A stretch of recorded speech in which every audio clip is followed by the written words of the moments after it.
Any fight video and/or photography used in this podcast has been used with the permission of the necessary entity or individual involved. Additionally, the opinions expressed in this program are those of the individuals involved and may not reflect those of Title Boxing. With all the best stories in MMA and boxing, this is The Punch with Dane McGuire, presented by Title Boxing Club Rock Hill.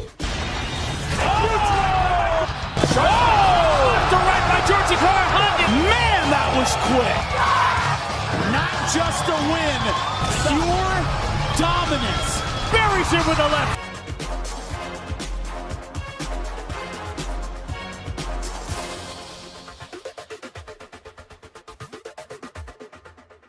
Hey everybody, what's going on? My name is Dane McGuire of Title Boxing Club Rock Hill and also the International Mixed Martial Arts Federation.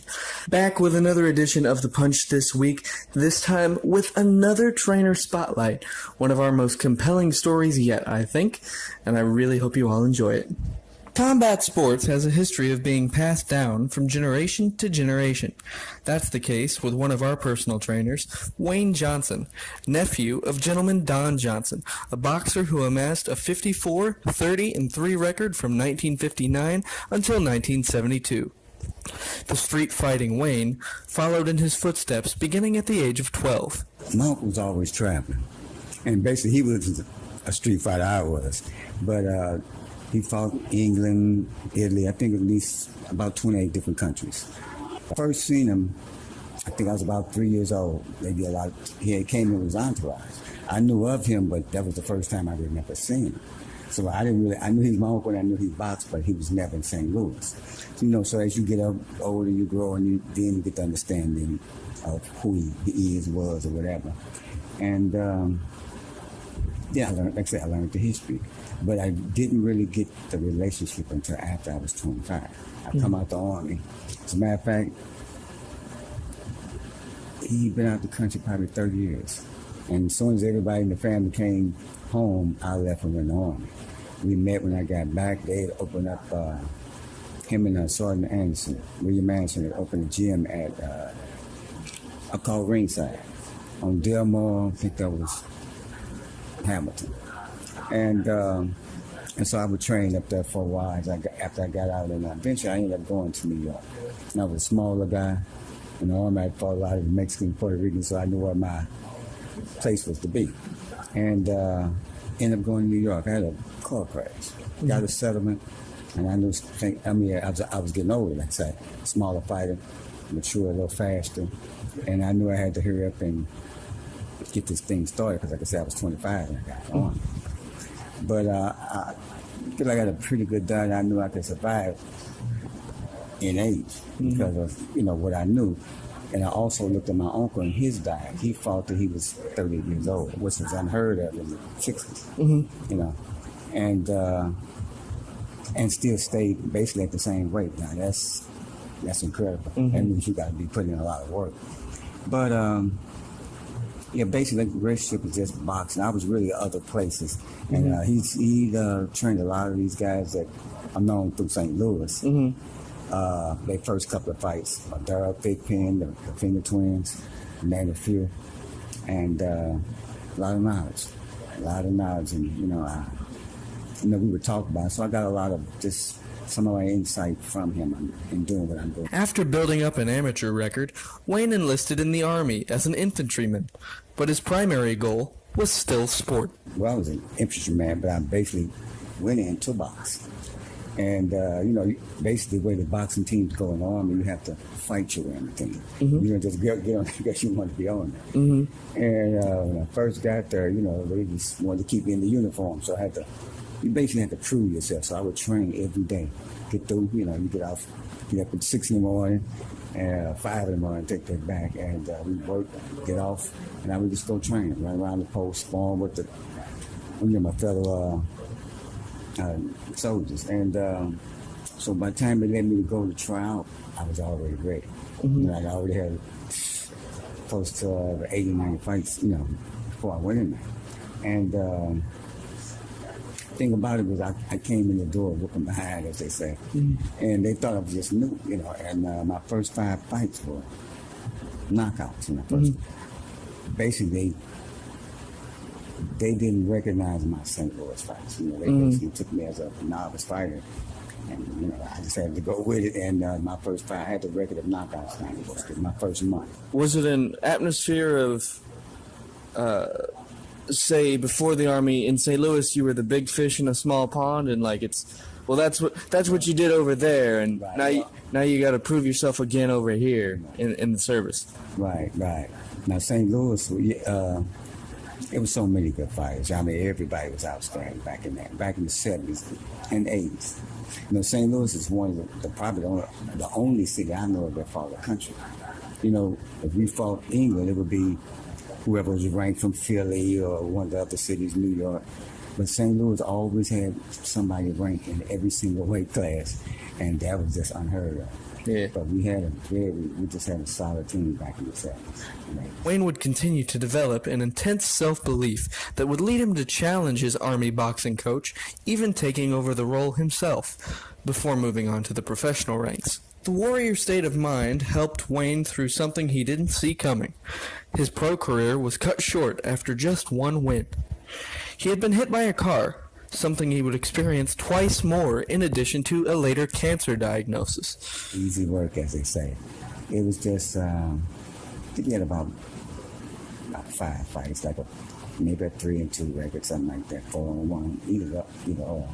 And it's an easy fight. One thing, I was always conditioned. I learned that one. I started running with a cross-country runner. He could box a little bit, but he was strong.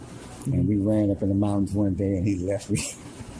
I couldn't see that with the back of his feet, way down the road. And maybe 3 or 4 days later, I was able to keep on moving. And that was, I always thank him for that. You know, teaching me that extra, gave me the extra win, as they say. And from then on, you know, condition was never a problem. So I was able to just, it was easy. He never really touched me. I always try to, after the Army, I like to say I'm more of a boxer. Like I said, before I went in, I was just knocking folks out, so I had that mentality. Right, but then you learned defense, or you refined it. Right, I didn't need a defense. My street fighter have a different mindset. We just go and, you know, strictly wolf. You know, even through the storm, you keep coming because it's the mentality. I have to give him credit. Edel Torres was one of our teammates. When I first saw him, sharp fighters, no other sharp fighters. I'm like, wow, I'm looking at him. And I realized that he's got sharp. So as we got later on down the line, got to spawn. I'll start the sport. I couldn't hit him. I couldn't touch him for like 3 spawns. I couldn't touch him. And he made me realize I'm not a boxer, I'm a fighter. I can't box a lick, I can fight. And I realized I had to learn how to box, learn how to anticipate, I had to learn how to watch. And I started to learn how to know what he was doing before he went there. And I was able to start catching him. And after about 2 or 3 of them, he told Coach, you know, I don't want to spar him anymore. And he was 6-time Puerto Rican champ. But he was so smooth, it was wow. So a lot of that, he made me understand the art of boxing. You know, where I could stand in front of you and not get hit. You know, like I said, you want to look like a boxer, style-wise, but you look at your face, you don't want to look like a boxer. So that was my goal. I wanted to take it to that next level. How did it affect you not being able to take things to the next level with, you know, only the one fight before the incident? I learned to, you say once I went to New York, I got hit twice. Now, when I got hit here, I was in a car. I was 18 brother. When I got to New York, I was on the sidewalk. And one was a car, I was on a bike, and one was like me in the car. You know, I was drugged up under the car for about 6 feet. So even there was a blessing because my wife was supposed to be with me. And she was moving so slow. I said, well, I'm just going downtown. And the blessing was the lady next to me, which probably would have been my wife. She got hit and drugged up under the car, and I got hit. It was like 6 people. But me and her were the only ones that were up under the car. She was bleeding from the head. I had a little blood up there. But the thing about it, At the time, my wife was 9 months pregnant. So if she had been under there, it would have been a disaster. And to the point where I couldn't get out of the same situation almost. I couldn't get out in and out the bed by myself. She had to get a towel and so lift me up so I could go to the bathroom. Yeah. And it was rough. But being in after that, kind of getting myself together, I started working. I had to get something back. And I started working on my oldest boy. He's about 3 at the time. I started working at the shelters, working with the kids up there, and it was my motivation. It had to get back. Did you instantly kind of come to that? Like, okay, it's over, and like, I still want to be a part of this. I want to be a part of this for as long as I can be, the rest of my life, whatever. Or did you have to go home and lick your wounds a little bit? It's almost like a fight. You take it round by round. Whatever was presented for me, And sometimes you just, like I say, I was always, I cheat to prepare for a fight. You can't kind of like step by step. It ain't like a dance. You can't really choreograph a fight because anything could happen. So you work within the realm of reality, which is right now. Just like life. You look at the past for lessons and prepare yourself in the present for the future. So in boxing, it's moment by moment. So when that happened, I just had first thing I had to do was recover, And, like I said, recover from one, here come the next one. But in between, just start working with the kids, just to keep that fire going. And with the shelter, and then you start to learn that through boxing, just like right now, you can help others with your gift. And I worked with some of the kids, like I say, in the shelter. And one incident, because I wasn't getting paid after volunteering, but I really did get paid. It just wasn't money. I had a little young man who had, I guess, a trick they call his neck. And I trained, but he worked hard, And one day his parents came to me and said, Mr. Johnson, Coach, we just wanted to say thanks. And I'm looking, I said, for what? Just what I was doing. He said, no, but he said, our son, he's got the trick on his neck, and this little boy, they follow him up and down the hall every day, trying his best to pull it off. And he was determined to do it. And they were afraid because they knew if he pulled it off, he could possibly die. He said, but he come home, come to the room every night, do everything you told him to do, exercise-wise, I'd always give him homework. And he said, one day, was the day before, the little boy tried to grab him. He said he whooped that little boy from one end of wherever it was, the third floor to the other. And he said that little boy follows him around like a little puppy now. But the fact I was able to give him that something, to fight back, that was my pain point.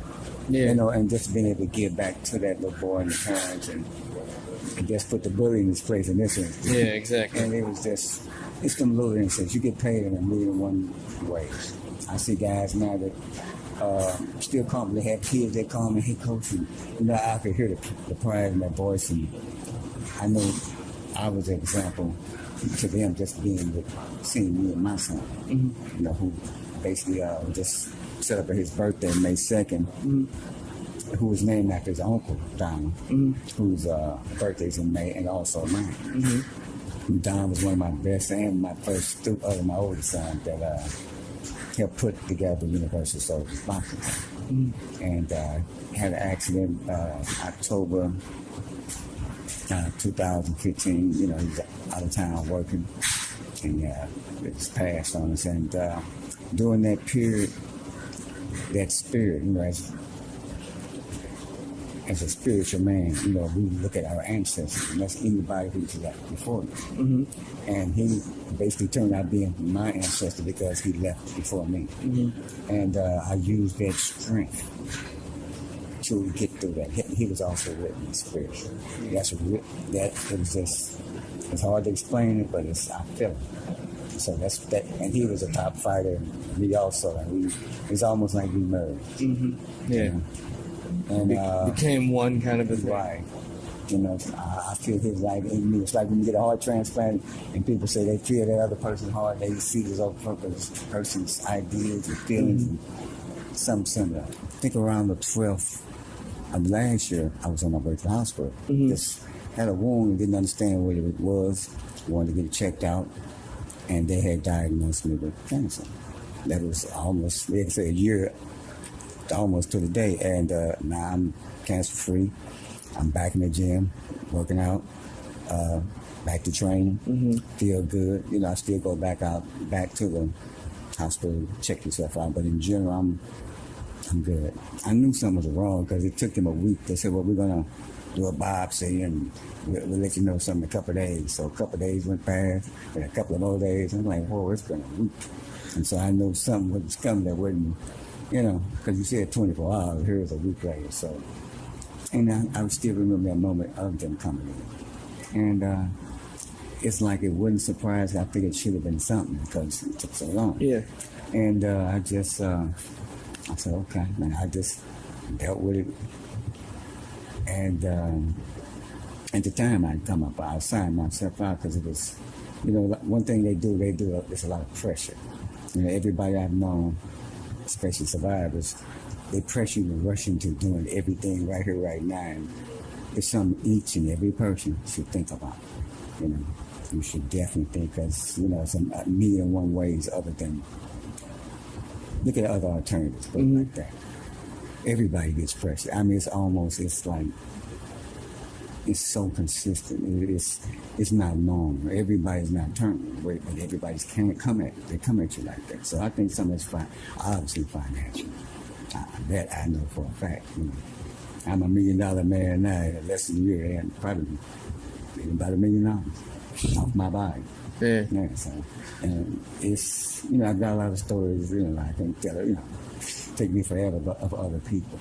So you go to you go to the winners, and you know, you can't have one fix all for everybody, Right. Because I know a lot of people went through what I went through and they're not here. Even though his career ended well before its time, Wayne is still just as infatuated with the sport, and to him, the future is promising. Where did things go wrong, and how did they get better? I think they're getting better. For the fighters, you know, most fighters always end up broke and never had their business side of it. They just fought for the love. Now they're getting more astute, some of them. Whereas, and speaking of my own father, I wish I could find this book. He was way ahead of his time. He wrote a book back in the 80s of how to manage yourself. That's a situation that happened to him, you know. And they're just a little smaller, you know, and wiser, and it's just different now. It's we didn't have access. Like I say, back in the day, to get boxing news would take a month. You had to wait for the magazine. Now you can get boxing almost instantaneously. You know, internet, cable. You know, it's right there. And we have a lot of. Speaking of, we got a lot of boxing sites now, where the information, a lot of fighters are plugged straight into the internet. You know, Yeah. you gotta do some homework, study, research on your own, and always try to base things on right now what it is. Basically, what I call it. And like a lot of times, you know, everybody has their debates. You know, the barbershop talk about the fight coming up. I always base my everything. I try to be scientific. You know, you could be my father. I could say, Pops, you're not gonna beat so and so because you just can't beat him. You know, so I try to. When I'm judging fights, you know, I look at it realistic. And when I'm dealing with a fighter, I'm trying to groom my fighter. He's tall, you're going to have to get up under. You know, you're going to have to get inside. You know, he's a southpaw, you're going to have to move this way or that. It's you know, boxing is just, I love it because it's so much to it. I'm constantly learning. And see, in my 60s, I'm still learning every single day about the sport that I've been in since I was 12. Yeah. You know, it's never ending. It's something you can do forever. Like I said, my oldest students are in their 70s, you know? So they're learning. As a matter of fact, when you say boxing helping people, you can go online, they got people with autism. My cousin's autistic. And boxing's helping them. And I had a guy here that was like that. He could never stay on the bag. It was hard to deal with him because he would drift. And I should constantly bring him, start doing little personals here. And all of a sudden I come in, hey, Wayne, how you doing? It's like, it was just so wow, 180 the whole other direction. Part of the reason he still loves boxing so much is because of what he's doing now with Title Boxing Club Rock Hill, working with a variety of personal training clients, from the elderly to the differently abled, to show that everyone has something to fight for. Parkinson's patients also, it helps with the tremors. It makes them focus. I usually switch them to the other side, whichever side they may have the most severe tremors. I switch them to that side. Like the Orthodox switch them southpaw, so it's up front. Doesn't that feel kind of ironic to you? Because I mean, the primary example everyone goes to is look at Ali. You know, and then everybody said that, but they said Ali had something else. They would say Parkinson, but you know, they said a lot of times, they say he was doing a decon commercial. I heard that, and they try to pull it and call it the Muhammad Ali disease. I read that someplace. It was based on him. I think he got sprayed, and he had the shakes like it also. But it does. They have several. As a matter of fact, I think they got one in St. Charles. But I know they have two in Texas, one in Indiana somewhere, or Ohio. And it was found out accidentally. The guy started, you know, he was going through change, seeing his friend pass, and he just started working with the mix, and all of a sudden, and now they have a gym with everybody in there, at least 60-something plus, and everybody's got Parkinson's. Everyone has Parkinson's? Everyone. They have many gyms. I know at least 4 persons around the country, and they have one in St. Charles, but I think they do a little bit of everybody. But it is it helps to focus. It's a discipline. And when you put the diet and the building of the spirit with that together, you build a whole new human being, as they say. Right. So you end up here at Title Boxing Club Rock Hill. How do you think your story and your comeback can impact some of the members here, some of your personal training clients, given that that's what you're doing now? Right. Well, I have my class members also. I just happened to have a switching class, which was Saturday afternoon, was my regular class before I left. You know, somebody else had the slot now. But just to see my old people who they heard I was back but hadn't seen me. And I mean, I got so many hugs, I was out of breath. I really say they hugged the life out of me, but they hugged life into me. And they were the support system. You know, people. You know, these are the people I worked with every day before the situation happened. They supported me before, during, and after. And it's been, this last year has been a journey, put it like that, practically up to this day, a year later. And it's people. You know, that's the one thing you can't live without. It'd be hell being by yourself, but it's like in boxing. Even though it's an individual sport, it's a team sport. It takes a village. Yeah, and then it helps motivate you. You know, when you feel you got that teammate there. Same thing here. I just listen to the stories and people say, you know, this really helps me at work. You know, different kinds of work. And I think it should be a national sport because it teaches that person to feel itself, almost like martial arts. So you know your body. You know how to eat, how to think, how to overcome. Because that's the beginning, just to overcome situations or circumstances and having the strength. And as a fighter, you realize like, wow, okay, I got this in me. And that's the confidence builders. I'm seeing some of the guys that are 2 inches tall, now you look at them, they're 10 foot tall, spiritually. You know, and you know that you can accomplish. And that you can be better than what you were. Spiritually, it's a spiritual, physical, and mental thing. It's the whole person. That's why when I was starting my own boxing team with the neighborhood kids and my sons, we named them Universal Soldiers. We dealt with everybody. We went to different gyms because we really started off outside, so we were everywhere at one time. And that's how I wanted them to have that mindset all the way around, regardless. You know, the thinking, training. You know, I always train a little different from most people, but hopefully I'm an example that it works. 3 different individuals that knew my situation and were going through it. Some knew me personally, and some, referred people to me. But all 3 of them are doing well. One was laying there almost in the bed. His sons had told me they came to the gym. I was training at Page. I eventually ended up training my sons, and saying how he was just out of it. And so I reached out, touched bases with her. This is what you're going to have to do. You have to start eating this way. You have to start adding this to the diet. You have to get rid of that. And just got him a good, basically plant-based. As we say in the bit, his God by the way. Anything that grows on the earth is good for, not anything, but, the proper plants, vegetables. That's what the body runs off of.